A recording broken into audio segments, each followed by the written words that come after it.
Welcome, welcome to class 5. Can't believe this is really happening, but hopefully if you were here, you could share some experiences you had with emotion coaching.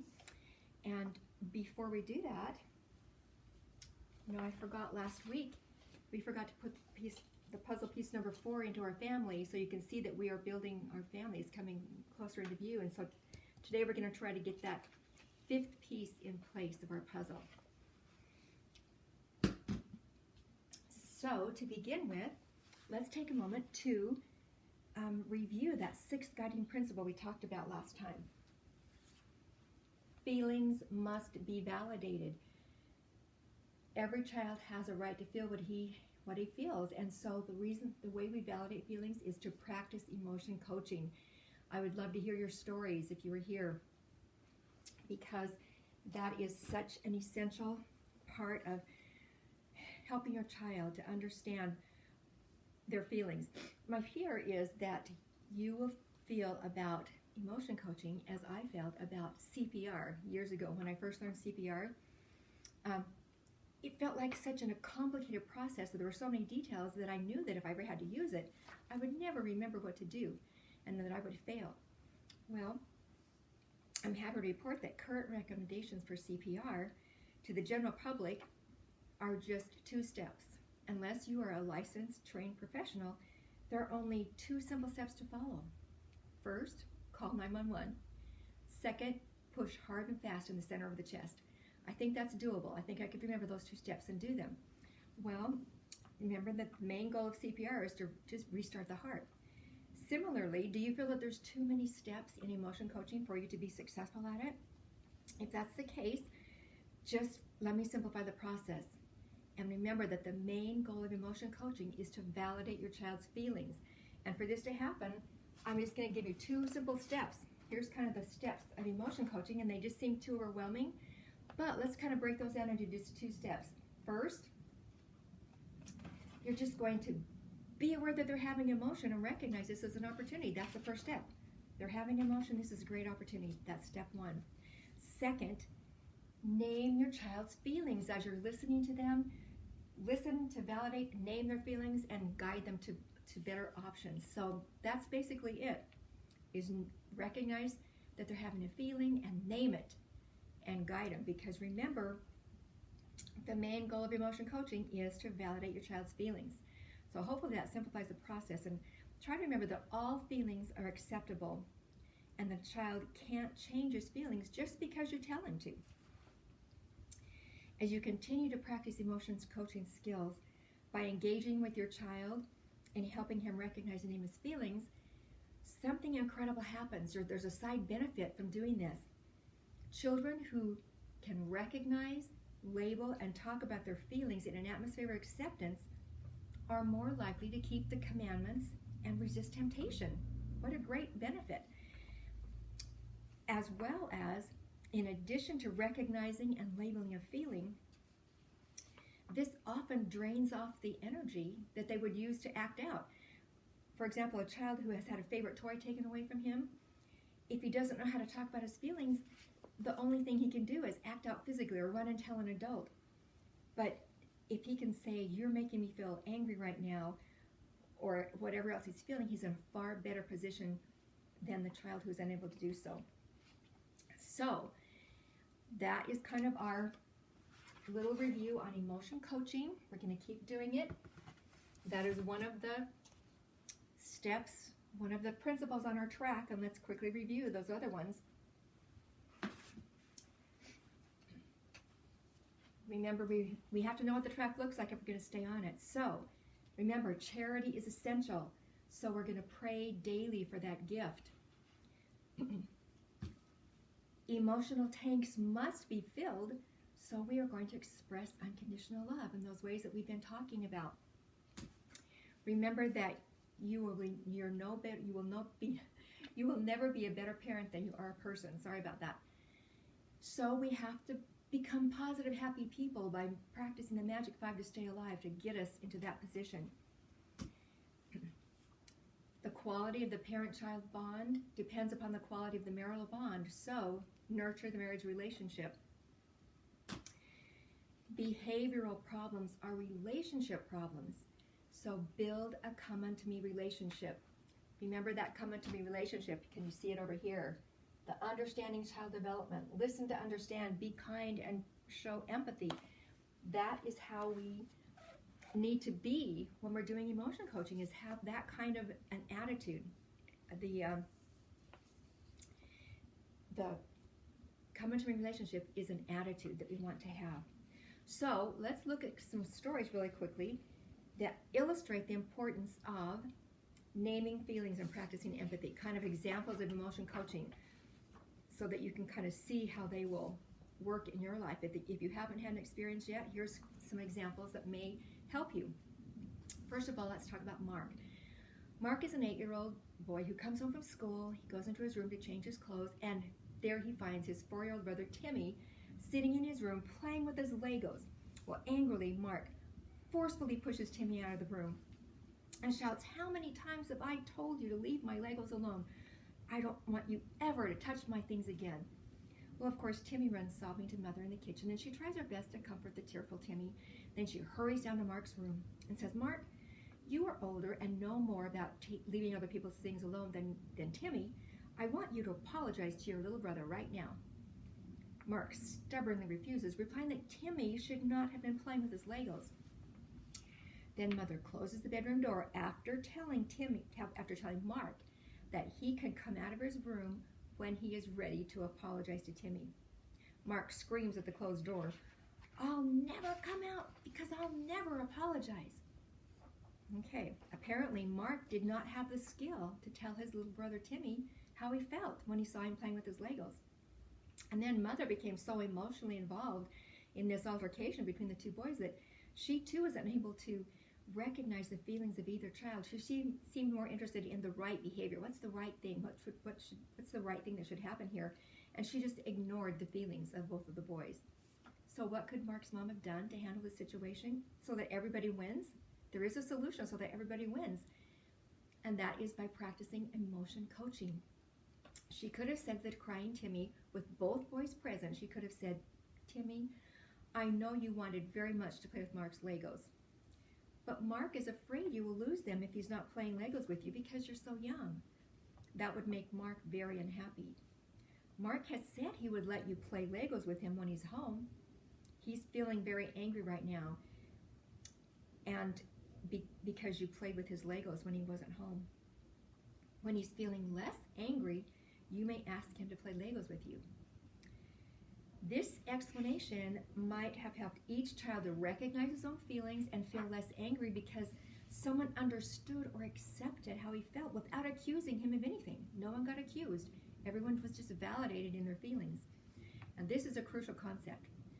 Forcing a child to apologize to another child, regardless of what happened, may simply teach that child to deny his feelings or find another, less acceptable means to express them. In the statement that Mom made when she said, "When he's feeling less angry, you may ask him to play Legos with you," this mom could have provided an acceptable way to solve the problem for both children. Okay, now this next story, I love this story because it happened to the author of Emotion Coaching, John Gottman. I wanted to just show you his book because last time I forgot to have this with me, but here is his book, Raising an Emotionally Intelligent Child by John Gottman, which is called The Heart of Parenting. Now, this is a true story that happened to him as he remembered the first day that he discovered how emotion coaching works. And, you know, everyone has to have that first time with experience with it, and then you'll be a convert for the rest of your life. But his 2-year-old daughter, Mariah, was sitting next to him on the plane as their family was traveling cross country from visiting relatives. And so Mariah, the 2-year-old, was sitting next to her dad. And pretty soon she became bored and tired and cranky, as 2-year-olds would, and she asked for Zebra. Zebra was her favorite little stuffed animal comfort object, and he realized that unfortunately they had absentmindedly packed Zebra in a big suitcase and checked it. Well, what could he do? He says, I'm sorry, honey, but we can't get Zebra right now. He's in a big suitcase in another part of the airplane. I want Zebra, she whined. I know, sweetheart, but Zebra isn't here. He's in the baggage compartment underneath the plane, and Daddy can't get him until we get off the plane. I'm sorry. I want Zebra. I want Zebra. And then she started to cry, kind of twisting in her seat. And then she reached for the bag that was sitting in front of her dad, as if hopefully Zebra would be there. I know you want Zebra, he said, and he felt his blood pressure kind of starting to rise a little. But he's not in the bag. He's not here, and I can't get him. Look, how about we read about Ernie? And he reaches for one of her favorite books. Not Ernie. I want Zebra. I want him now. Well, by now, he was getting a few do-something looks from other passengers, from airline attendants, from his wife seated across the aisle. And all of a sudden, he looked at Mariah's face. It was red with anger, and he imagined how frustrated she must feel. After all, he was her dad, the one that usually whips up a peanut butter sandwich for her or flips on the TV and there's her favorite program. He's always there to help her, and all of a sudden, he was withholding her favorite toy from her. Didn't she understand what he wanted? Well, all of a sudden, he felt really bad. Not all of a sudden, but he just felt bad, and it dawned on him that he couldn't get Zebra. No way. But he could offer her the next best thing, a father's comfort. You wish you had Zebra now, he said to her. Yeah. And you're angry because we can't get him for you. Yeah. You wish you could have Zebra right now, he repeated, and all of a sudden she just kind of stared at him, rather curious, almost surprised. Yeah, I want him now. You're tired now, and smelling Zebra and cuddling with him would feel so good. I wish we had Zebra here so that you could hold him, and even better, I wish we could get out of these seats and find a nice, soft bed with all your stuffed animals and pillows and just lie down. Yeah, she agreed. We can't get Zebra because he's in another part of the airplane. That makes you feel frustrated. Yeah, and she kind of let out a big sigh. I'm so sorry. Then he watched the tension leave her face.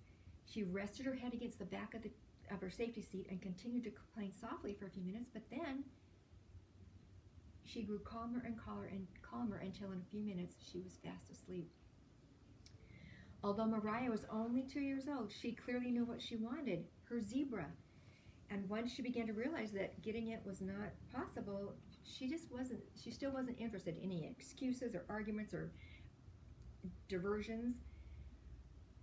Validation, however, was a different story. Finding out that her dad understood, she felt it made her to seem to feel better. And for John Gottman, it was a memorable testament to the power of empathy. Now, I have one of those testaments, a powerful testament that to me, as I said before, emotion coaching wasn't around when I was raising my kids. I wish I would have known about it. But when the book came out and I'd been reading it in preparation for another class I was teaching, and it just so happened I had just read this part. I read the story about Mariah, and I'm like, oh, can that be possible? That just doesn't seem real. It seems good on paper. Well, just that week that I'd been studying that story, I went to my son's home to give piano lessons. I taught 2 or 3 of their kids piano at the time. And when I walked in, I noticed that little 2-year-old Jackson was in the kitchen with his mom, and he wasn't crying angrily. He was just crying, a whining cry, his head hanging down, his arms down. He still had a pacifier, the pacifier just hanging in his mouth. And no matter where his mom went in the house, he was just following her with that same little cry, just a whining cry. And she just kind of said to me and shrugged her shoulders and said, he's been like this all day. But I was kind of impressed that she was just kind of going about her business, and she wasn't getting upset by it. I thought she was showing extreme patience in the matter. Anyway, so I gave the first piano lesson. Jackson continued to this whine cry all the way through the house. And as I began the second lesson, his mom needed to go to the store, so she picked Jackson up and took him out to put him in his car seat to take him to the store with her. And within a few minutes, she was back in the house with him still crying, and just said, I can't take this with me. And so she went out into the backyard where his playthings were, put him there, and then left the door open so he could come in and out, and she went back into the garage to leave. Well, I just kind of watched the situation. Jackson walked into the house. He kind of went to the garage, saw that his mom was not there, and so he walked over to the living room door was open, and there was a screen there that was there so he could see out the door. So he went to the door and just stood there as he watched the car drive away, and just that same cry. Well, I knew I had to do something, and so here was this little 2-year-old. My normal inclination, what would I have done? I would have gone, picked him up, pat him. It's okay, honey. She'll be back. It's okay. You're all right. You know, whatever. That's what I would have normally done. Well, as I'm walking over there, I was aware of his emotion and recognizing it as an opportunity. I just read about that. And so I thought, okay, I'm trying to remember what's the textbook solution here. So as I'm picking him up, I'm thinking, okay, what can I say? So I said 3 words to him. I just said, you feel sad. And all of a sudden he just immediately sucked in and total silence, and just kind of looked at me. And then I said, you wanted to go, didn't you? And that little boy just heaved a huge sigh and said, yes, and just kind of melted in my arms. In less than 10 words, he had spoken by me. His whining that he had been doing all day ceased instantly. I was kind of in shock. I didn't say anything else. I just, kind of carried him back to where I was sitting down, sat down to start giving lessons again. I was giving lessons to his 14-year-old brother. We looked at each other like, what just happened? He was still sitting on my lap, and I just continued with the lesson and just kind of kept rubbing his arm or his leg and just patting him. Within a few minutes, he just got down off my lap and went outside to play. That was my memorable moment of the power of empathy. It made me a believer, and ever since then, whenever I have grandkids here or whatever, I know what to do in those situations, and it works. You just have to have one experience with this, and you will be a believer. So, I promise it works. There is a caution, however, I want to give to you, and that is following correct principles is not a quick fix. We have to be patient. In all these things, as we're doing, these wonderful principles, remember the miracle of the Chinese bamboo tree. The 5th year will come. So even if you don't see wonderful results right away, just be patient. Okay. Here's our parenting pyramid. And we've been, here on the parent-child relationship level. It is extremely important to have this level in place before we move to the next level. And one of the things that is so essential on this level is good communication in the family. This is an essential element in family relationship. And it involves all 4 elements of this come unto me relationship: the understanding child development, listening to understand, be kind, and empathy. Those are all essential ingredients to have good family communication. Words and behavior in our communication, words and behavior have the power to hurt or to help, the power to inflict pain and suffering or to soothe painful feelings.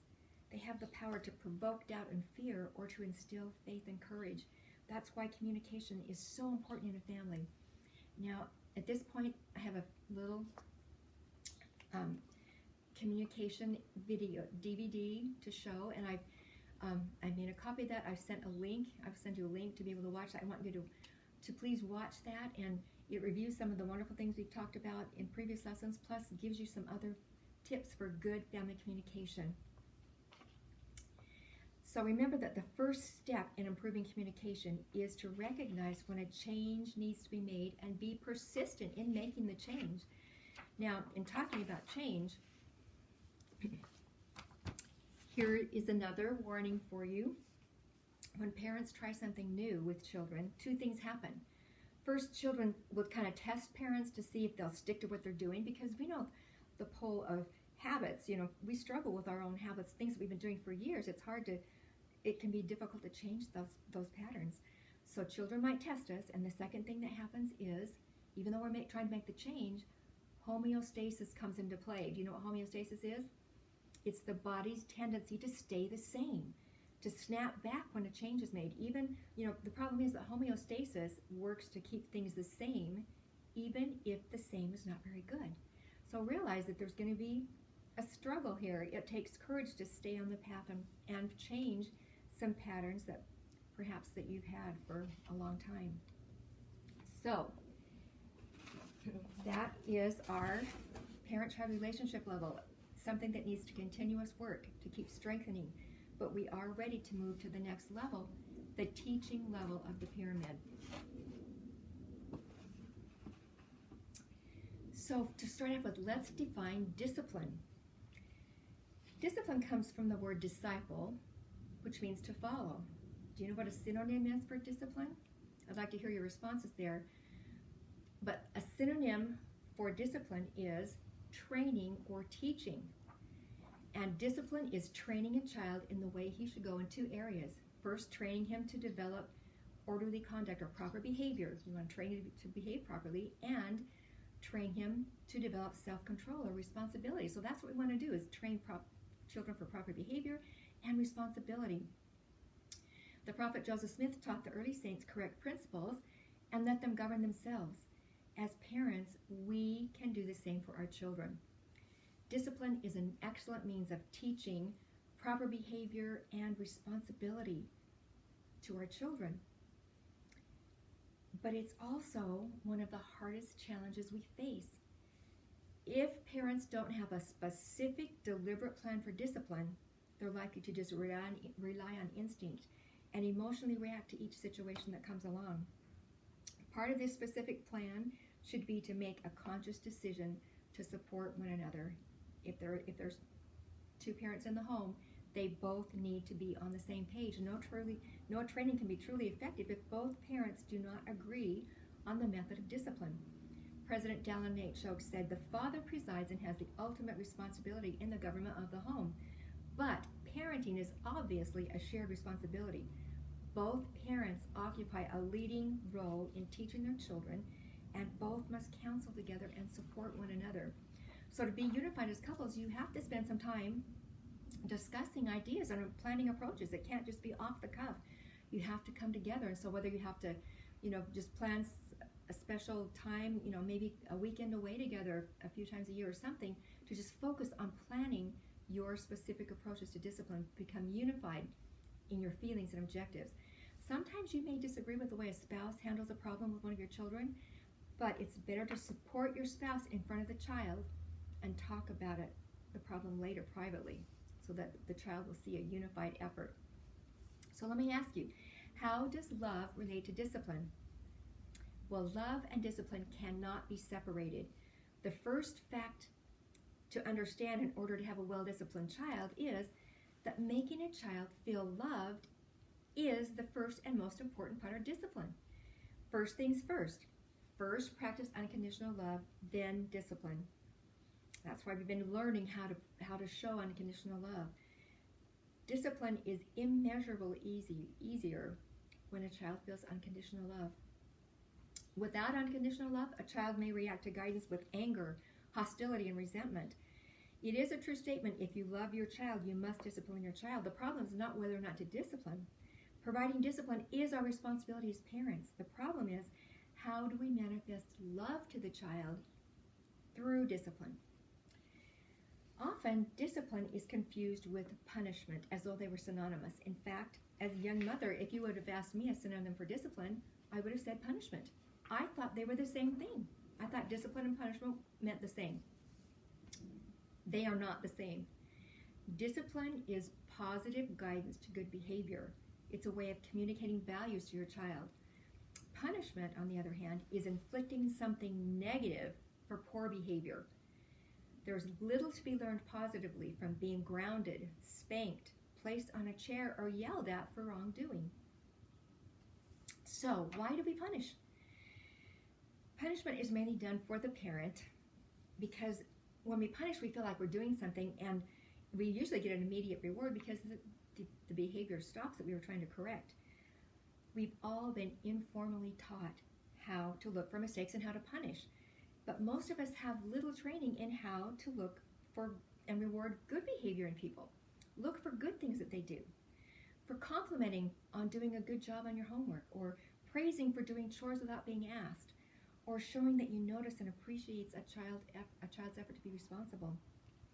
Recognizing and rewarding good behavior is more effective than punishing bad behavior. And in most cases, if a child receives enough unconditional love and loving discipline, punishment will not be necessary. I love that principle. I love that thought.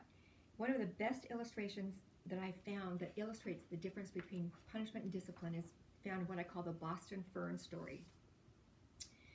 It had been a long, cold winter in upstate New York, and the family had been confined in their house for nearly 5 months, and it was kind of taking a toll on everyone's nerves. Well, one day, 11-year-old Taylor, there's always an 11-year-old boy in these stories, Taylor decided to use the living room as a basketball court, and in the process, he broke every branch on the struggling Boston fern.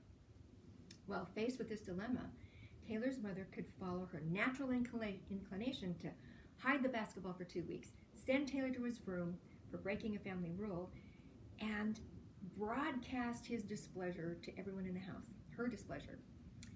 Or she could discuss with him the consequences of disobeying a family rule and arrange for him to replace the plant.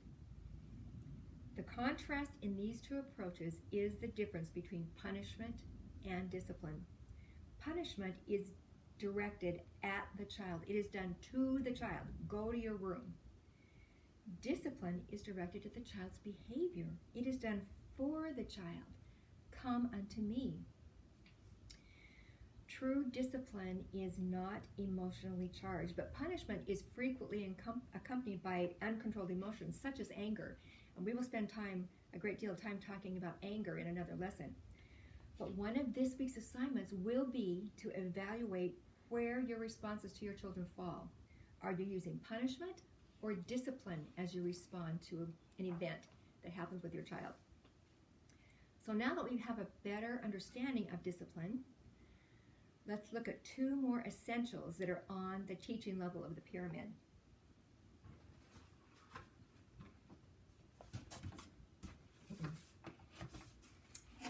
These 2 essentials are relationships and rules, in that order.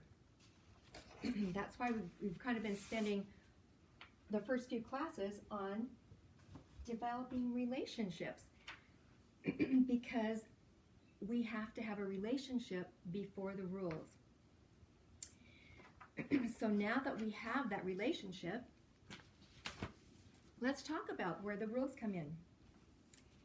Now, it's not that we don't have to wait to have a perfect relationship before we start on this, because we are always working on relationships. We have to just have a realization that they have to come first. Those are the first and most important things.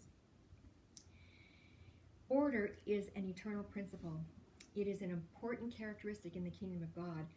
Behold, mine house is a house of order, saith the Lord God, is what he told us in Doctrine and Covenants 133, verse 8. And one way that the Lord maintains order in his kingdom is to bless those who obey certain laws.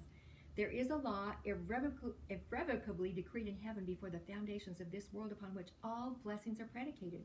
And when we obtain any blessing from God, it is by obedience to that law upon which it is predicated.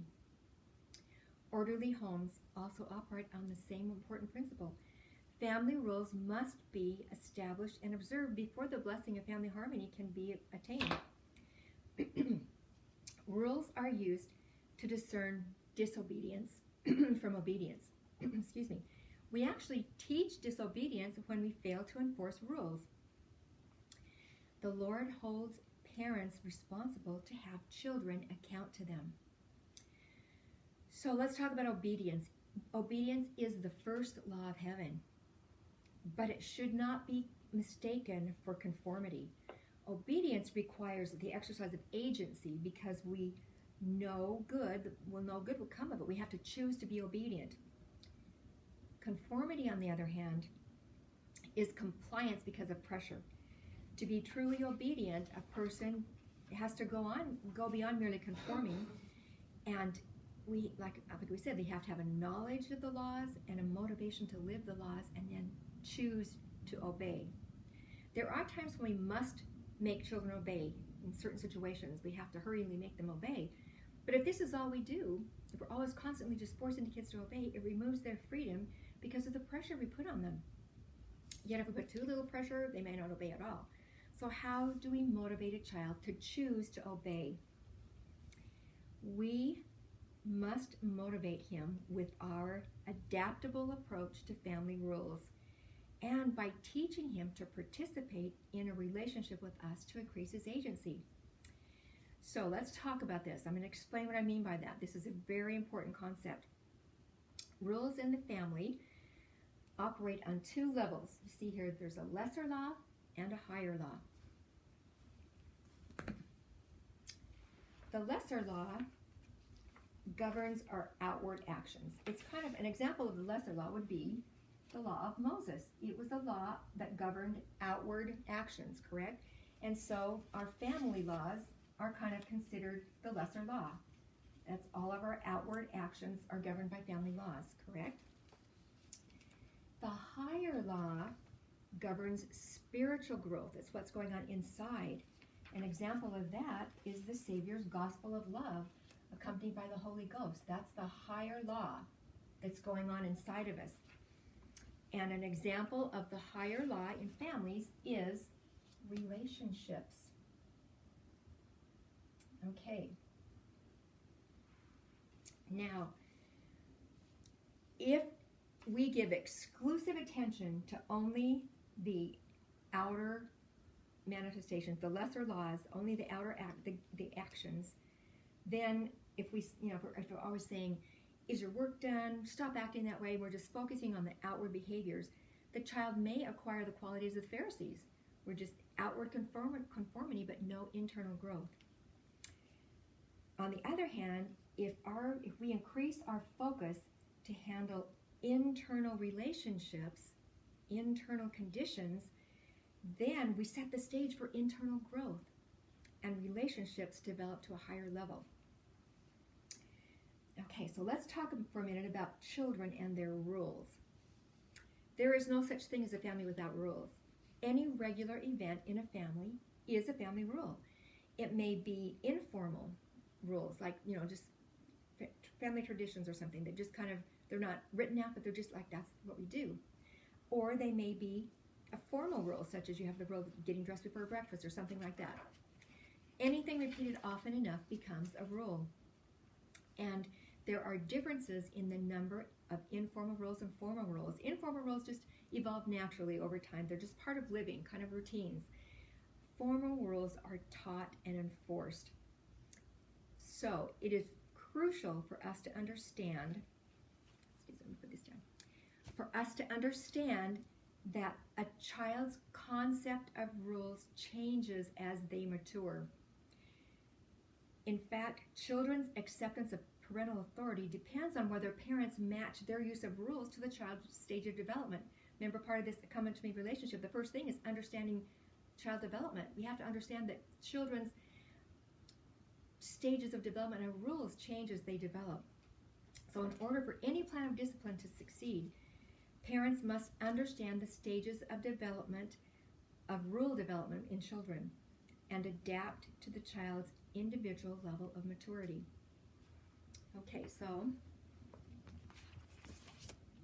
I have here a chart about children's development of rules, and I have a little individual one that I'm going to hand out to people in the class. I'll send you a picture of it so you can see it up close, because I know you probably won't read it all here, but there are 4 stages that children go through in their rule development, and let's quickly talk about each one. The first stage is ages up to about age 4, 3.5 or 4, so that in that first 0 to 3.5.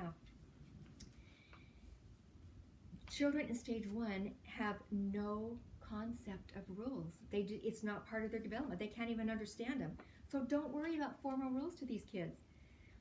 Just involve them in all the informal family routines, and basically your job is a caretaker and teacher. You just keep them safe. You just involve them in all the routines and keep them safe. Let me give you an example. One father made this observation one day. Our young son, a toddler in stage 1 here, climbed inside the pots and pans cupboard and threw them out on the floor, enjoying the clanging sounds. I removed him from that affair, and before I finished gathering the pans, I heard him on the dining room table throwing things off of it. So I lifted him from the table and began lifting the chairs up to prevent him from getting back up again. Before I could finish this, I heard noises from my home office and quickly went to see. I found him on my desk, throwing books and papers off, and I felt like a good spanking would help me feel better. But by then I'd learned that it wouldn't make much difference to him. So I hugged him, gave him a new toy, and he never repeated the wrong action. Thank goodness that father understood the rule development of a toddler and realized he doesn't understand rules, so you can't punish him or whatever, or even the only thing you can do is just love him and distract him and let him go on, realizing that he has no formal concept of rules. So the pitfall to avoid in this stage is attempting to structure and harshly enforce rules. They can't do it at that age. Okay, stage 2, ages 4 to 9. This stage, children form a rigid concept of rules, and they prefer life to be organized and predictable. It is so important, if you have kids in this stage, to identify a few basic rules for them to follow. They love to do that. So set up a few, chores for them to do, and ways that, ways that they're supposed to behave. They have a concept of rules. And then teach them by showing them, by example, what's expected and consistently following through. That is one of the things. They have a rigid concept, and you are to be the teachers and enforcers. That is what you need. Remember, you need to reinforce success with positive consequences, and failure, if they fail at following the rules, you express encouragement for them to keep practicing. That's your job in the teaching and enforcing, is to keep encouraging to practice. I love what President David O. McKay taught. The best time for the child to learn rules of obedience is between the ages of 3 and 5. If mother does not get control of a child during those ages, she will find great difficulty in getting control later. I do not mean to push and drag or confine. Just let the little child be perfectly free to develop until he goes beyond the bounds of safety. Then let him feel the gentle but firm hand of restraint.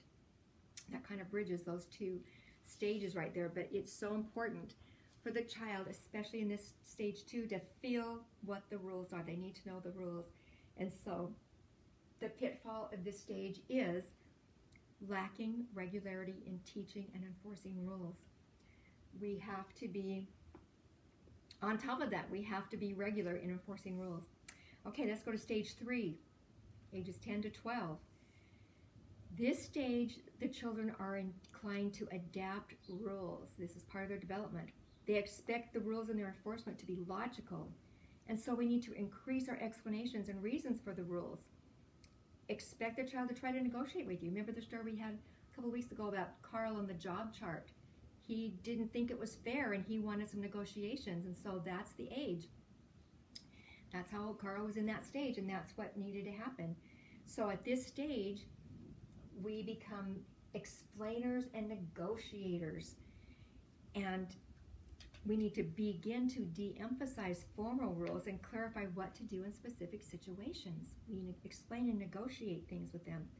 The pitfall to avoid in stage 3 is enforcing too many or too few rules. Trying to make it to stage 4, the teenagers, ages 13 to 18. These children have the ability to formulate their own rules. That's part of their development. And now, so this time, we've replaced the emphasis on formal rules with the creation of a positive parent-child relationship, where we allow discussion of what is best in a situation, where we clarify what each expects, and where we allow the child to govern himself. Children's conduct in stage 4 is regulated through the relationship they have with their parents. The pitfall to avoid at this stage is attempting to enforce rules the same way we did when they were younger. We can't do it. Rules now become principles which children apply by themselves based on previous rules they've learned and the requirements of a new situation. Okay, so how does that happen? How do rules become principles? In order for children to develop a sense of freedom that permits obedience, they must gradually learn how to act without much authority being imposed on them. They must be able to think more thoroughly and adapt rules for several situations. As parents, we need something which changes us gradually from the position of enforcer of rules to a teacher of principles for living. So how do we do that?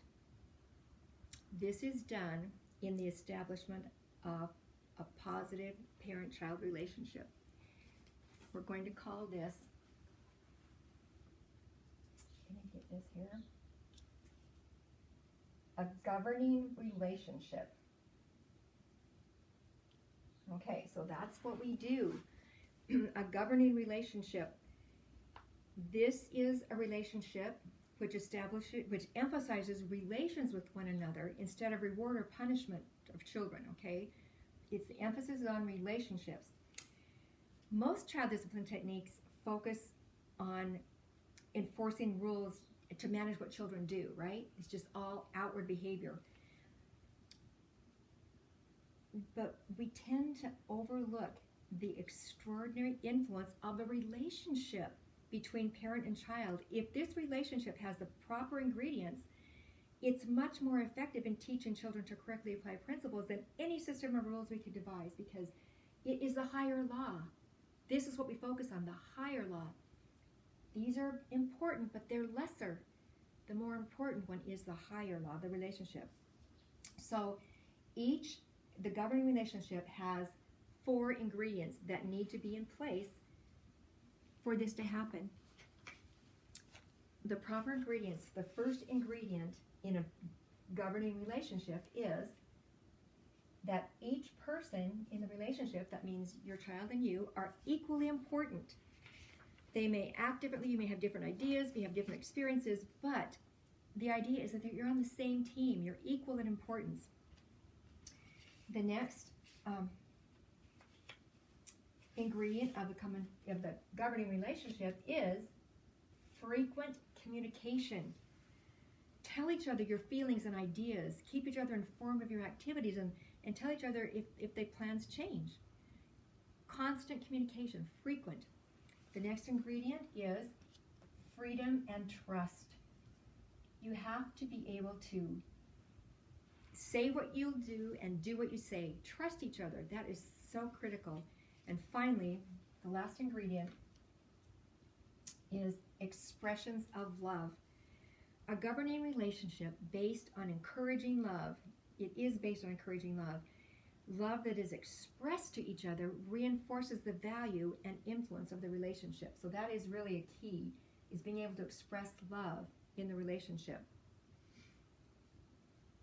So that, as we talk about relationships and rules, that governing relationship has to be developed gradually. But we know rules are important. We have to know how to set these lesser laws. So let's talk about how to set effective family rules. Effective families have few but specific rules, so you need to take time to set them. Let me just give you an example. When I say few but specific, here's an example of 5 few but specific rules. Peace, order, asking, obedience, and hooks. Okay, let's talk about quickly what those mean. First of all, peace includes things ranging from no fighting, no biting, to loud words, anger, screaming. In other words, everything that promotes peace in your home is allowed, but things that do not promote peace are not part of your rule. That's disobeying a family rule. If you do loud words, screaming, anger, that's not part of peace. Order covers things, leaving rooms in order, taking only one toy out at a time, putting things away when you use. It's kind of like not making work for other people. It's kind of self-explanatory, just keeping things in order. Third, asking means never going in someplace without asking, never using something of someone else's without asking. It's just kind of asking permission to do the things that you'd like to do in your family. Obedience, we've talked about obedience. This means minding mom and dad and always showing respect. And if mom and dad want respect, they have to do the things that will earn the respect of children. And as you develop the come unto me attitude, the children will give you the respect as you treat them respectfully. Finally, hooks. Hooks is just a word that describes how a family keeps track of their family chores. In our home, we had little hooks with cards on that had the chore on them, and then when they completed the job, then they turned it over and there was a smiley face on it. So hooks was just a way to keep track of your chores. Whatever you devise, you could put any kind of a word there, but it is a way, it shows that children are responsible for taking part in the family. And we're going to have a lesson about that probably next week, about how to organize children's work and things like that. So that will be something to look forward to. So another of your assignments will be to evaluate your family rules. First of all, do you have family rules? Are they working? Do they need to be revamped? What changes need to be made? When will you make the changes? And how will you teach your children about these rules? I have a little family rules worksheet that I'm going to take a picture and send to you so that you can have it to remind yourself that you do need to make sure you have rules in place. So that will be part of your assignment. One thing I want to remind you is don't assume that once rules are in place that children will turn into lovely, obedient angels overnight. Principles are true and they work. These principles work, but not without much ado, not without some effort. Obedience in children does not develop overnight, especially when they're not used to the idea of following laws and being obedient. You may have to have 25 family home evening lessons to discuss laws. The point is, teaching obedience is not easy. It can't be done in 1 or 2 easy lessons. It's an ongoing thing. Don't be discouraged. Just persevere, practice. It keeps going. But I promise it will make you happy and it will make your children happy, because children really do love to obey. So they need to have rules so that they can obey them. Now, in conclusion, I want to say that teaching discipline to children requires parents to discipline themselves. Changes must begin with us, not our children. In fact, being a good parent is more about changing ourselves than changing our children. I have to share one of my favorite thoughts with you about this. The natural parent is an enemy to children. I have a little card that I will send a picture to you so you can have that, because that is so profound. The natural parent is an enemy to children.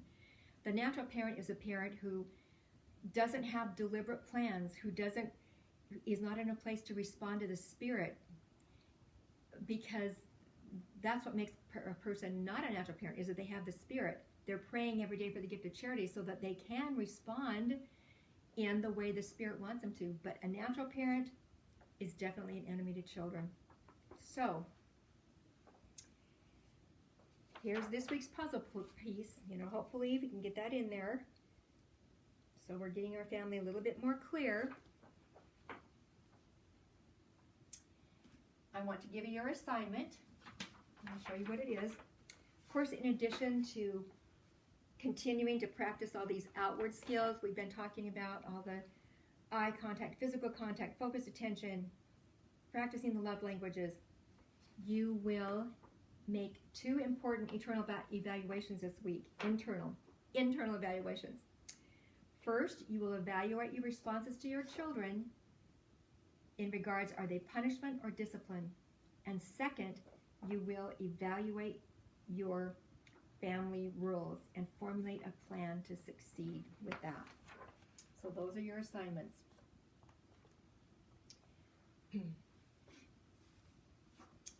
There are 2 principles we added to the track this week. First is order is necessary. Order is necessary. And so what do we do to keep order in our family? We enforce family rules. So in order to enforce them, we have to have them. Second, relationships come before rules. Unconditional love comes before discipline. Those are crucial to the path. So what do? We maintain a come unto me relationship. See, we're constantly working on establishing that. The way we treat our children, the way we feel about them, the way that we act toward them. That's how we continue to keep our relationships in order. I just want to encourage you and let you know how important I feel these principles are. But when we focus on our own need to learn and grow, then our children will benefit. As we become better people, we become better parents. I have a testimony of that principle. I wish you luck in your challenges and in doing this in your family. And I say this in the name of Jesus Christ. Amen.